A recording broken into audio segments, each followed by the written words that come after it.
Yun na ang gamit kaniya to. Pagkatimag ani sa mga tao, ang gamito nila bulhot. Munay pangan kaniya to nga bulhot.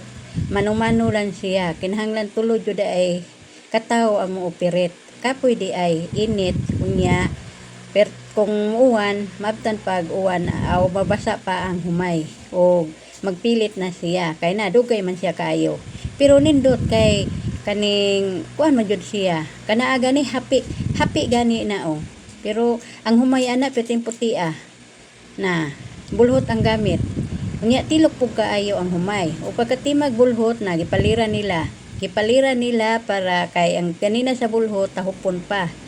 Napay daghan mga hugaw-hugaw. Unya na ilang gipaliran. Pagpalit na sa ubos sana o puti na siya, humay o timgas na ang humay. Dili parehas sa harvester nga sagol abog aw sagol tahok na. Tanawa may nanghagdaw pa oh. O may nanghagdaw. May mapunit pa jud siya sa mga tahok nga gipanlabay. Na naniguro taon siya og palid oh. Makatigo man jud siya.